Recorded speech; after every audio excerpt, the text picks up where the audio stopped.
Jim Harbaugh approaching the podium as we take you out to Ann Arbor and listen in to the head coach of the Wolverines. Hey, Steve. How you doing, Coach? Congrats on the win. Feels good to be 8-0. What will it take to keep the guys focused and playing at a high level the rest of the year every week? It takes a lot of commitment, hard work, good goals, commitment, good football character, good human character. I think we got those kind of guys. Jim, you've been able to get the ball to 4 running backs, a couple wide receivers, Jabril, fullback.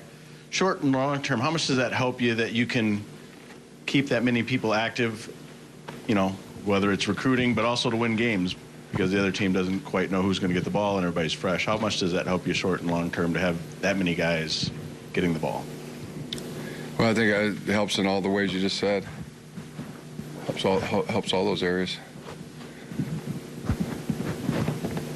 Over to your right, Coach. Nick. Jim, I think Monet went out of the game in the first half. Did he come back in, or is he hurt, or is he still? Yeah, he fell down on his leg and came off, but came in yesterday. Said he felt good. He's good to go. And then, do you have any expectation if Grant Perry will play this week, or is Grant still going through whatever he's going through? Yeah, we'll not to be determined. Your thoughts on DJ Durkin coming in with Maryland and the job he's done with them so far this year? He's done a fabulous job. Just always respected DJ as a tremendous competitor. You know, at the highest level. I smile, think about his competitiveness, and also always happy for a friend's success. I think he's doing a fabulous job, him and his entire staff and team. You see the energy, you see the strength, you see the competitiveness, execution on the field, etc. But you know, the flip side of that is we know that this will be a big game. This will be a championship game. This will be a real test for our club. One behind Adam. Jim, kind of along those lines, but does it change the way that you prepare for another coach with DJ being here last year as opposed to, you know, just another coach? Does it change the way that you approach the game since he was here last year and kind of knows what you guys do? I don't think too much, no. Not significantly. Approach won't change. Back middle, Adam. Karan Higdon had more carries than any other player in the fourth quarter. What have you seen from him in season to earn those carries and earn that level of trust? Well, it's a good play. I think particularly in the ball game, in the fourth quarter of that game, we're getting some edge pressure, and Karan does a good job, maybe the best job, of hitting the hole. I mean, he hits it downhill very fast, and you know, we felt like we needed that in that part of the ball game. Over to your left here, Rachel. Jim, going back to DJ coaching at Maryland now, what is that like for you to see, you know, your assistants and your former staff members, you know, move on to bigger positions and kind of, you know, spread the word, if you will, and, you know, take what they learned here and take to other programs and apply that? Oh, it's always it's a big thrill. Follow all the coaches that we've worked with, and pull for them when they're not playing us. But that's happy for the other guys' success attitude that we have here at Michigan, and personally, it's good. I like it. I like it a lot, and professionally, to see guys develop, reach their goals, and especially when you know going in what their goals are, because you ask them, you talk about it, and you want to see your friends have success and be good, and that's he definitely has been. At every job that he's had, he's he goes all out, does things at a very high level with a lot of enthusiasm and just, kindred spirit. So, very happy for him. Jim, when you look at the Maryland program, do you see a lot of familiar elements of things that he worked with when he was here, or is he doing things differently in order to have that success? Yeah, there's elements certainly on the defense. You see the hustle, you see the aggressiveness. Similar, seen some schemes that we recognize, etc. Andy Boo also, the defensive coordinator. We worked together at Stanford. So Matt Barnes coached here last year as well. Got to know some of their offensive coaches this summer. Worked some camps. It's a really, really good staff, good bunch of guys, and understand the intensity they have, and they're good at their jobs. That'll add to the test this week. I want to ask you too about Channing Stribling. It seems like he's made a big jump, I guess, in the past year and improved steadily. How important has he been to the overall success of the pass defense, being able to make sure there is no weak link at all back there? Yeah, he's been a stalwart, been really exceptional in coverage, mainstay the last year and this year. Plays, count on him. You can count on him for practice, count on him for game days, and there's playing at a real high level in terms of coverage, and he's there's going to be some things to teach off of this past game, which is a good thing. It was good that our defense was tested, and there's things that we can improve, and I would say that for all our players, us coaches, good opportunity for us to make further improvements. Coach Devin Bush had a couple more big plays on special teams. Can you talk about his impact there and how you see that translating to the linebacker position eventually? Yeah, he's an improving player. Without a doubt, I think he's really bought into the fact of running down on a kickoff and being excited about that, and being excited about making the play. Has contact courage. He's looking to go from point A to point B and hit somebody, and he's improving in that area. That's the one difference. People sometimes ask the difference between college and pro football, and the one that always stands out to me is the kickoff coverage. Guys that really run the same type of 40 time, but at the pro level, they're going faster. It's something where you can feel them, the guys running. I mean, their jobs depend on it. Their livelihoods at stake, and trying to get the college guys to have that kind of urgency and mentality and improving on it. But I bet if you just timed it, which I haven't done, took an average time of guys running down on NFL kickoffs compared to college guys, it would be disproportional to how fast they are, So, but Devin's a guy who's he relishes that opportunity. He's improving, He's running down there faster. Just the NFL guys go as fast as they possibly can, and the college guys, they all seem to have a governor on them. But he's learning, he's ascending, he's trying to get we're trying to get the governor off of all of our guys, but it's a process. Jim, over here. A couple of the defensive players said that they thought some of the struggles in the fourth quarter were just a lack of focus and intensity. Is that kind of something that you saw in terms of the reason for giving up so many yards in the fourth quarter? No, it's not. That's not what I saw.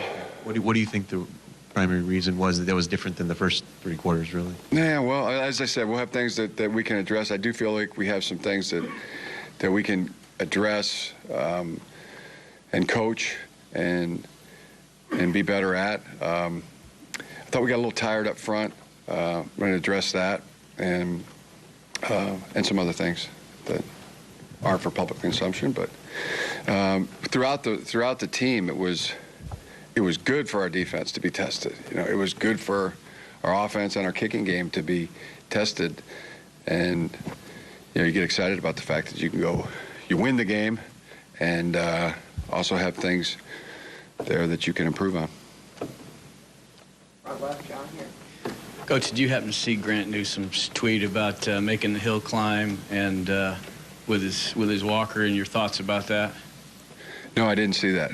He talked about making a climb up the hill. He needed to win as well as Michigan, and showed him getting out and working out as best he can right now. Yeah, no, it's good that we've been following his progress and seeing him, and you'd all be really proud of him. I mean, he is such a stud, and leaves you with little doubt that he's going to be successful at whatever he does, and including football. So he's got great parents. He's highly motivated. So he will be back. On the middle, right there. Jim, when you go over Wilton's game again, I know you said 2 weeks ago you thought that was his best game against Illinois, but in that first half, before the interception, is that about as good as you've seen him with some of these, third down throws, standing in, making plays?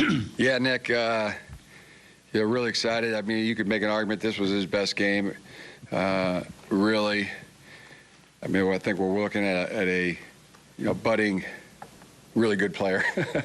You almost say budding star, but it's really close to that. I mean, he's doing so many good things, and he's been almost flawless, really, when he has time and space to see things. And now he's making play after play after play with people, right, in his grill. Knows he's going to get hit, still making the throw over him, and then takes the hit and bounces right back up. I mean, throwing accurate passes as knowing when he's going to get hit. That's really a courage quality, and really playing well. The interception, we busted the assignment and turned the defensive end free, and then he went to look back to find Karan and had somebody where it was affecting his vision. He couldn't really see the defender, but you can make a case that was his best game. He really could. Coach, you teach a lot of things to quarterback. His temperament, he seems to be the same good player, bad player every play. Is that a unique thing for him, and something that really coach is just kind of there? It's really improved. I don't know if you can teach that or not. Somebody has, because he's really come a long way in that regard. So I think he's had great examples. Jake Rudock was certainly a tremendous example of that. His parents are, they're just rock solid people as well. I think Jed does a great job, and he listens. He takes coaching. He's taught himself. He's self-talk. You teach yourself through self-talk. A lot of ways. I mean, a lot of ways. A lot of people rise to the occasion when they have the opportunity, and they have an urgency to rise to the opportunity. Certainly been the case, but he's learned it.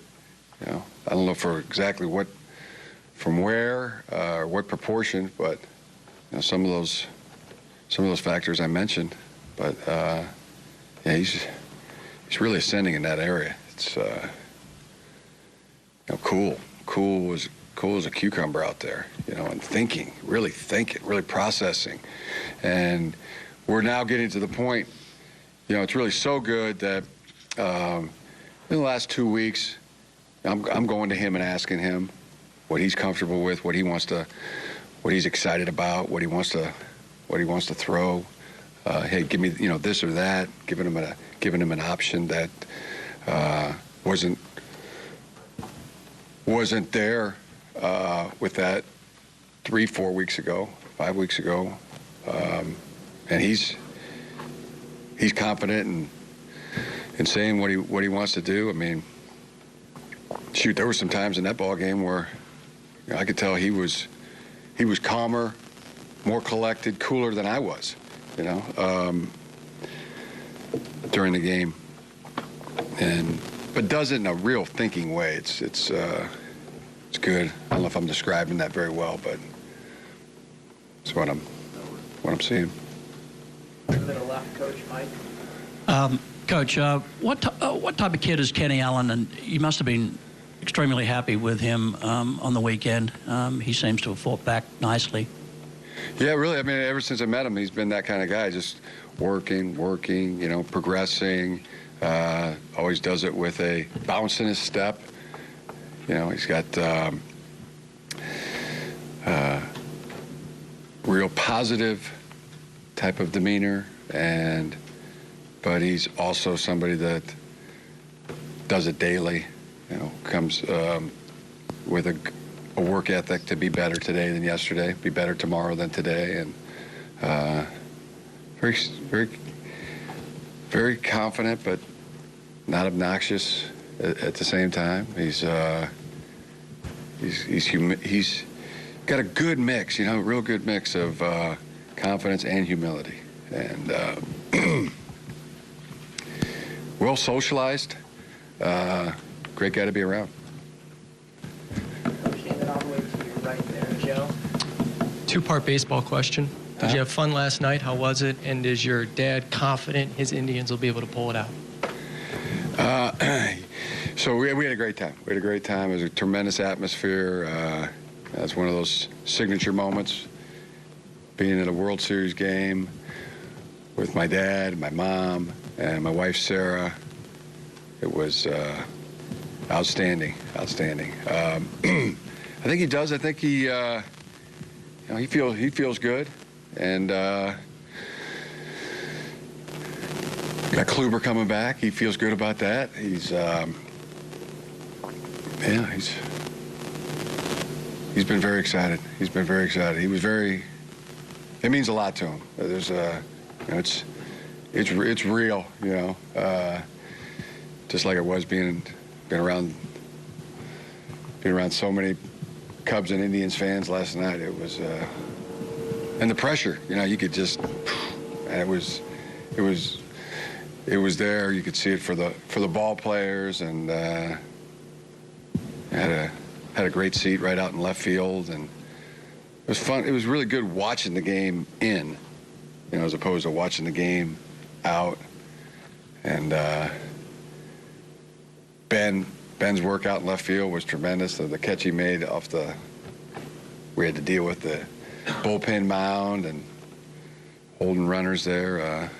It was Carlos was out there too as well. It was really interesting being out there in left field. I think that's where I prefer to watch a game now. It was all good. Got time for a couple more. Baseball's a little like ice cream, though. It's so good that it's good to be back in football. Good to be back to football. Football you can do every day. Baseball's almost too fun. You want people like ice cream. Couldn't eat it every day. So. Start up front here on the left, Angelique. Jim, Mason Cole, I think Jake Butt said he and Mason were sick last week. And you evaluate Mason's, I mean, he and Malik were going at it a lot during the game. And on that interception, he's the guy who pushed Hicks out, I think. Yeah, definitely. We had some sickly youngsters last week. We got to build some immune systems, more push-ups, more whole milk. But then Jake and Mason were two of the more sickly during the week. But they both responded. Mason Cole, I mean, there's a guy, and I've always said this too. I mean, experience playing some of my best games, not with a temperature or something. There's something that makes you focus even that much more during a game. Mason was our offensive lineman of the week. Thought he had the best performance of our offensive line, and Jake Butt came through with some big catches and tremendous blocking. So, yeah, but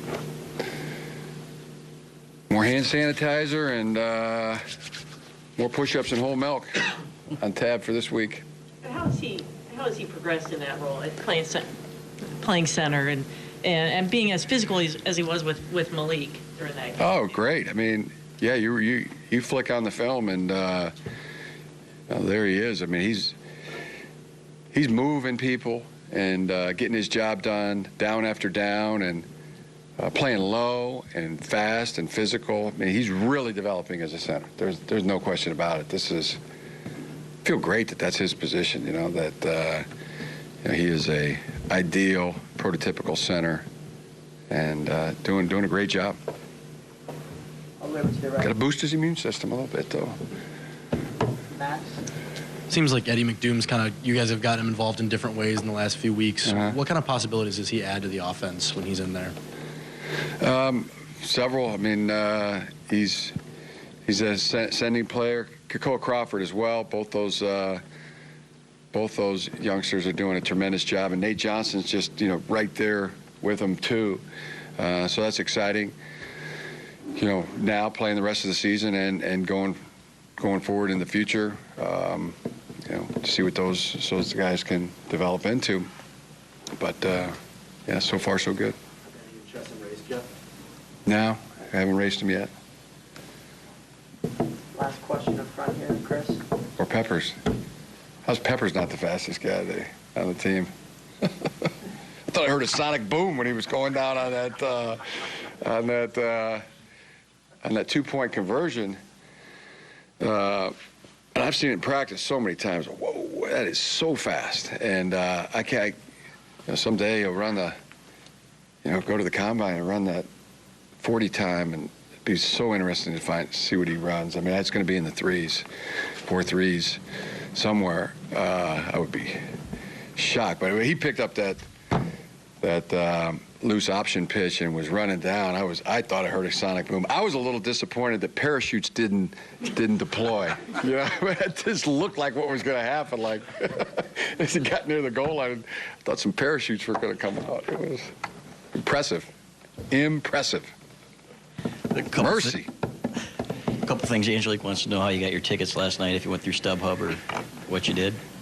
Oh, the great Ann Arbor family, the Cyphers. Fritz Cyphers, Steve Cyphers, great Michigan baseball player, has a son that works for the Cubs. So there was Ann Arbor connections and several Go Blues. There's quite a few people that work in the Cubs organization that are from our great university. So. And then Jordan Lewis. Thank you to the Cyphers. Jordan Lewis. Alex Cyphers. Yeah. Jordan Lewis actually seemed, and he said he was disappointed with the way that the game ended. What did you say to those guys to let them know that they should be happy about that win and that there's no room for disappointment there? Onward. And I'll probably say this a bunch of times. Great thrill of victory. Wonderful feeling of winning. And our team was tested. That was a good thing. Look forward to coaching things and improving this week and onward to this big game that's in front of us and this championship ball game that we'll be playing against Maryland. Thanks, Are you rooting for the Cubs or the Indians? I really like both teams. Definitely, I found myself Cubs. I'm with Greg Madison, rooting for the Cubs, Jack Harbaugh, Rick Fanatti. Rick Fanatti now is a tremendous Cleveland Indians fan. But I have baseball favorites. I really like the A's a lot. I really love the A's, love the Tigers. And then Cubs for me. Got feeling for the Pittsburgh Pirates and also the Arizona Diamondbacks and the Cleveland Indians. Those are my, and the San Francisco Giants. I like them, but there's probably an order there. There's an order there. Orioles? Red? Baltimore? Those don't resonate with me as much as the ones I just said, but you know, I have several favorites. Thanks, Coach. Thank you.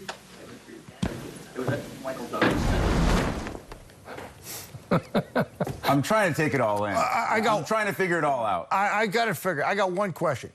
Did you have that same jet when you were at Minnesota to fly you into a baseball game and fly you right home? I didn't have a jet to fly me anywhere. So just to clear things up, we believe Coach Harbaugh likes somewhere in the general vicinity of 7 to 8 baseball teams, though he thinks baseball and ice cream are similar because you can't enjoy them every day. He also thought parachutes were going to come out of Jabril Peppers. I'm not sure that we can improve on that, so let's not even try. Instead, we'll transition straight from Ann Arbor to Lincoln as we continue our press conference coverage with Nebraska head coach Mike Riley.